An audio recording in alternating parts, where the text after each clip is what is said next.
Hiya, it's Cyberlink, and I'd like to talk to you about an anime called School Days. Now, personally, I think this is one of the worst anime ever made, and after doing some research, it turns out that everybody agrees with me. So, because so many people have already done a review of this anime, and beaten it to death way better than I possibly could, I figure I'm going to try something a little more productive. So I noticed that there are a lot of story points that a lot of reviewers kind of missed watching it, or they just didn't include it in their review.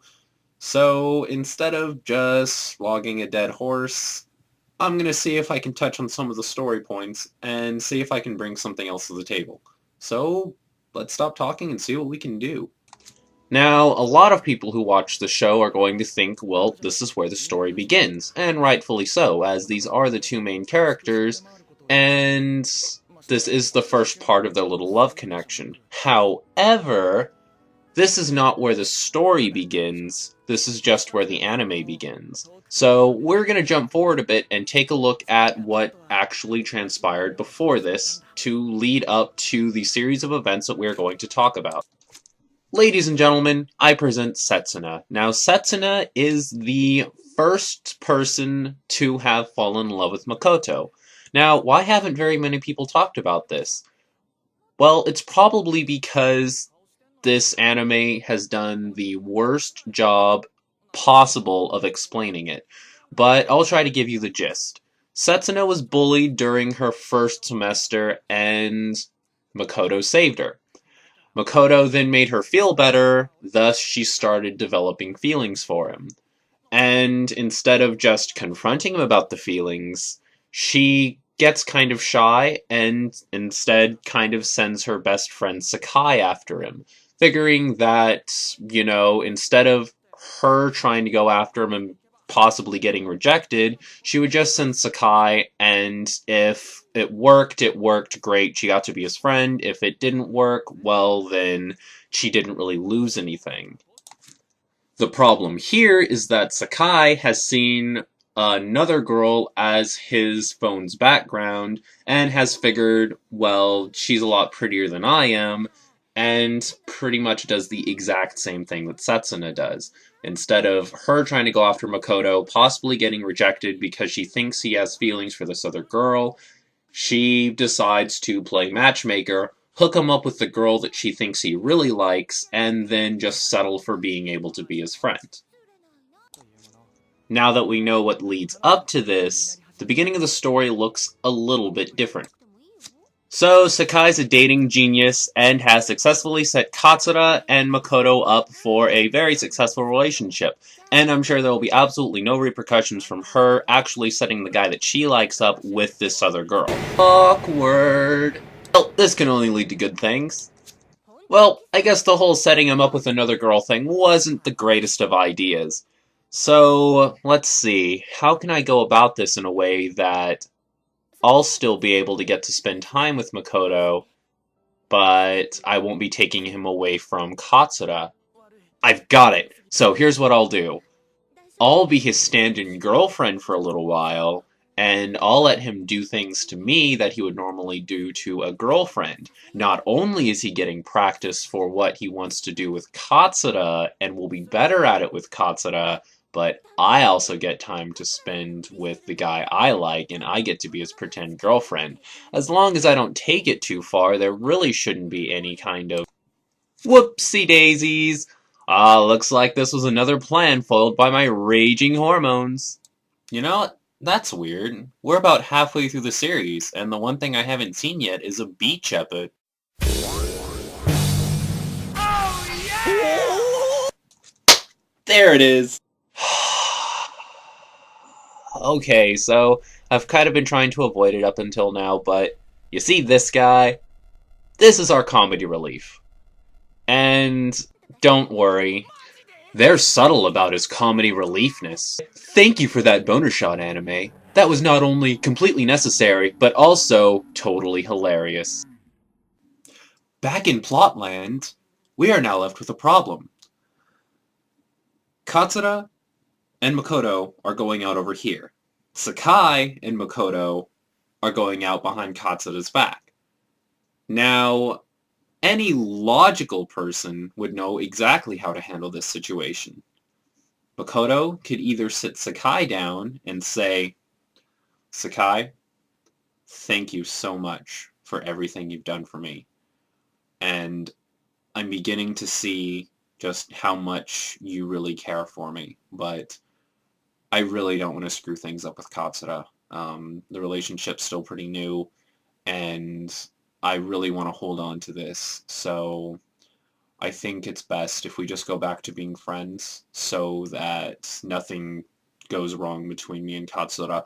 Or he could sit Katsura down and say, Katsura, I'm really glad you decided to go out with me. I had a really great time dating you, but I'm afraid that I've developed quite a strong connection with Sakai, and I really don't think it's fair to go out with you while I have such strong feelings for another girl like this. Wow, that sure was difficult. Granted, yes, one of them is going to be very, very angry at him for a while, but putting it off is only going to make things easier. Okay, Japanese high school anime. What are we missing? Alright, we've got the love triangle. Okay, we've already got that. The beach episode. Yeah, we did that a little while back. I feel like there's one cliche to slice of life animes that just hasn't been introduced yet. Ah, school festival arc. School festival. How on earth did I miss that? So, for the time being, the whole love triangle thing pretty much goes like this. Sakai and Makoto are pretty much at this point going out, and they just haven't really said anything to anybody yet. So, conversations between Katsura and pretty much every other character at this school that can clearly tell what's going on go something like this. Hey, Katsura, I hear you're single now. No, I'm not, I'm dating Makoto. I'm pretty sure he's dating Sakai. Nuh-uh. Well, he was totally grabbing her butt at the pool. Nuh-uh. Well, they were totally doing it on the roof. Nuh-uh. Well, they're totally holding hands right over there. Nuh-uh. Oh yeah, Setsuna. Man, this entire thing started with her, and yet we haven't really seen much of her. Has she finally just kind of given up? Just kind of decided to give up and let Sakai hello? Well, at least it possibly couldn't get any more awkward than it already is. Snap. Nice one. Let's just get back to the festival, shall we? Now, this is the scene that if you really want to understand the anime, you have to pay attention to. And it's a scene that a lot of people kind of glazed over because, well, let's face it, this hasn't really been grade A anime so far. And people feel like they already kind of understand what's going on. But if you pay attention to this scene, then all of the things that I said at the beginning of this review this is where it came from. The idea here is Setsuna is watching a play about this, I don't even know what it's about, but the basic idea of it is this one guy is like, look, I found a flower, I'm going to give it to you, and this way you and I will be connected. Rather, I want you to be connected to me, but I feel like if I give you this flower, that you will like me because I gave you something pretty. Quick review break, because there's actually a scene that it's got really no relevance to the plot whatsoever. It's not a very important scene, it's not a very long scene, but it's my favorite scene, and it's one that I want you to keep in the back of your mind, because I'm probably going to bring it up again.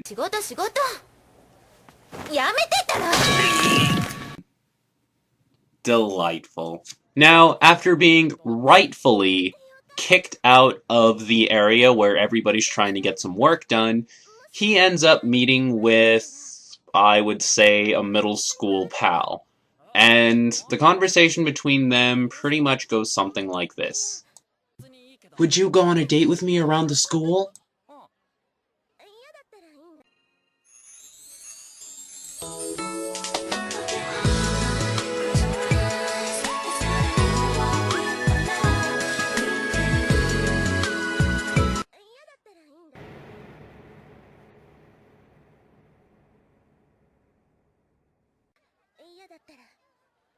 Ballin'. Boy, that was fantastic. Well, I choose Sakai. Okay, bye. I hate this anime. So apparently this bonfire thing is a pretty big deal. If you dance with somebody at it, then you are destined to last forever. But that's not the big scene here. The big scene is what's going on right here. What the heck happened? So for those of you who haven't actually watched this anime, here's a pretty quick recap of what's going on right now. He chose Sakai. He's outside dancing with Sakai, but his best friend, the comedy relief character, is inside of that building, totally confessing his love to Katsura, which is fine, but then just right there in the middle of the building, like, she doesn't say anything, she doesn't give any kind of reaction to his I love yous, but, like, he for some reason just does her. Yeah, that's right, the scene pretty much goes something like this. Makoto. I love you. Makoto. So, you want to do it? Makoto. She technically didn't say no. Also, this is a pretty dark scene if you think about it. Let's go ahead and bring the scene into perspective. You have Katsura. Katsura, after finding a guy that she finally liked, and thinking to herself, you know what? I'm the bad guy for not wanting to be more active with him, trying to take the step to the next level of relationship. And you know what I mean by that. And she just found out that he was sneaking behind her back with the person that set her up and gave her the confidence to do this in the first place. Now, while she's learning all of this, and all of this is hitting her all at once, she gets sexually assaulted by her boyfriend's best friend, who happens to be the ugliest person in the entire show, and he just flat out rapes her totally unwilling body while she's screaming somebody else's name, and he's continuously saying I love you into her ear.